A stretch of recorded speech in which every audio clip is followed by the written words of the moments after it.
Muy buenos días, queridos hermanos. Es una alegría poder volver a compartir este tiempo con ustedes, este tiempo del devocional.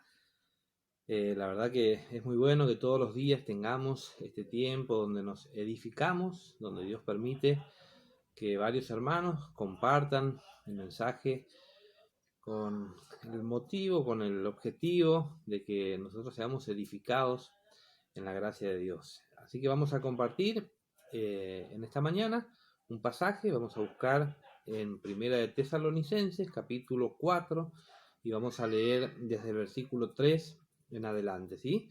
Antes de leer, vamos a orar, vamos a encomendar este tiempo en las manos de Dios. Querido Padre, queremos agradecerte mucho por este tiempo, porque podemos compartir y disfrutar, Señor, de este momento devocional. Bendice, Señor, el compartir de tu palabra, cada uno de los pensamientos. Oramos por los hermanos, que tú los bendigas a cada uno de ellos. Tú sabes que están en nuestros corazones. También te queremos, Señor, pedir por esta situación de la pandemia, que tú obres de una manera especial, milagrosa, para que pronto, Señor, todo esto se pueda resolver si es así tu voluntad. Señor, oramos por aquellos que pasan diferentes necesidades, por los enfermos, por las hermanas embarazadas, por cada uno de los hermanos, queremos ponerlo delante de ti. Gracias, Señor, por este tiempo, en el nombre de Cristo Jesús. Amén.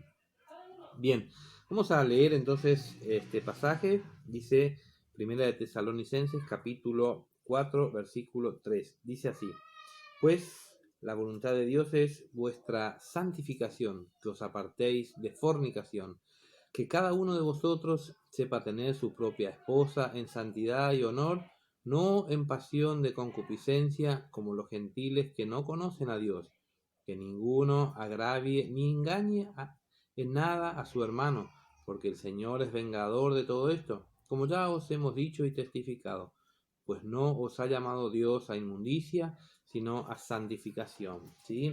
Quisiera decir algo acerca de la santidad. ¿Sí? Nosotros acabamos de leer este pasaje y podemos entender claramente que la voluntad de Dios es que nosotros seamos santos. ¿Sí? Cuando nosotros hablamos de santidad, en primer lugar, quiero decir esto a modo introductorio, que la santidad tiene tres partes. Nosotros, la primera, entendemos que es la acción de Dios, esa acción milagrosa que Dios obra a través de la salvación, nos permite a nosotros ser santos, ¿sí? Tener esa posición de santos al recibir a Cristo Jesús. ¿Sí? Nosotros pasamos a ser personas que fuimos apartados para Dios, tenemos esa posición que Dios nos ha dado de ser hechos hijos de Él, y esa es la primera parte de la santidad. Después, la otra parte de la santidad es nuestra santificación, esa santificación progresiva que nosotros vamos a ir alcanzando en la medida que nosotros vayamos creciendo,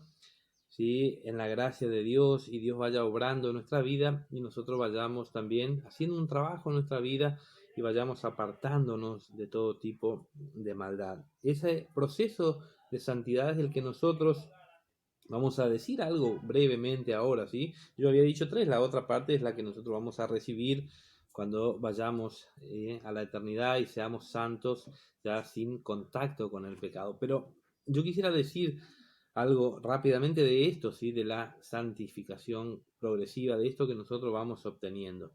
Y lo primero que quiero decir, hermanos, es que Dios nos llama a nosotros a ser santos. Pero me encanta pensar, hermanos, que nos llama a Dios a ser santos, pero nos da todas las herramientas para que nosotros podamos ser santos, ¿sí? Cuando nosotros vamos allí a Romanos capítulo 6, en el versículo 14, el apóstol Pablo va a decir: el pecado no se enseñoreará de vosotros. O sea, antes, cuando nosotros no teníamos a Cristo, el pecado tenía un poder sobre nosotros. Nosotros no podíamos hacer nada, no podíamos agradar a Dios, porque el pecado era el que nos tenía prisioneros, tenía un poder sobre nosotros. Hoy no es así.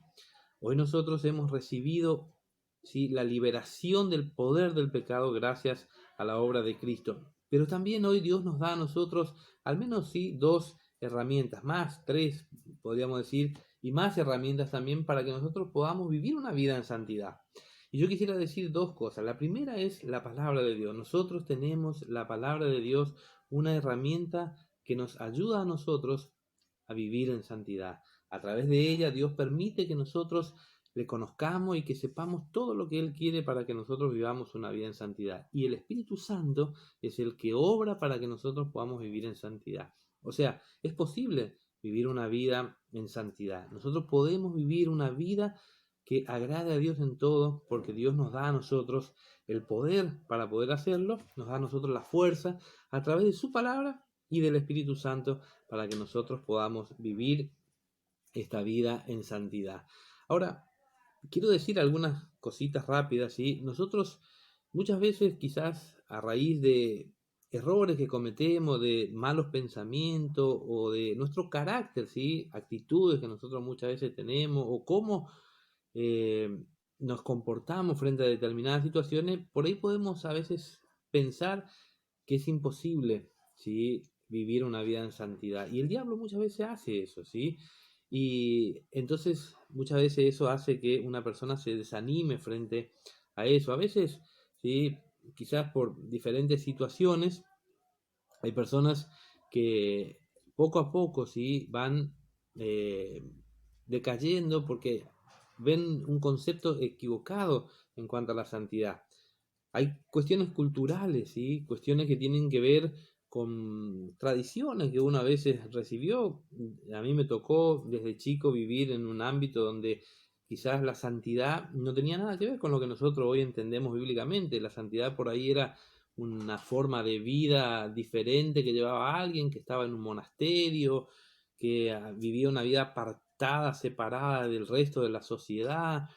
Sí, cosas así. Y a veces esas cuestiones culturales nos hacen perder de vista el concepto de lo que es la santidad. O a veces también alguien puede pensar que la santidad simplemente tiene que ver con un montón de leyes y prohibiciones que uno tiene que dejar de hacer, ¿sí? A veces, yo le decía, a mí muchas veces me han dicho, no, porque ustedes los creyentes no pueden hacer nada, no tienen... Y en realidad hay muchas cosas que no podemos hacer porque son pecados, porque deshonran a Dios. Pero nosotros podemos hacer muchísimas cosas, cosas buenas que podemos vivirlas, ¿sí? Pero muchos tienen ese concepto que la santidad es solamente prohibiciones y alguien que vive así por ahí puede terminar transformándose de alguna manera como los fariseos, ¿sí? Que estaban llenos de reglas, pero no honraban a Dios, ¿sí? De una manera práctica. Entonces, esos son conceptos que nosotros tenemos que tener cuidado. Y quizá otro pueda pensar que la santidad es un concepto de una perfección tan alta que nadie la puede alcanzar, ¿sí? Y si bien tiene esa idea también, a veces si nos ponemos eso en mente, podemos desanimarnos pensando que es imposible, ¿sí?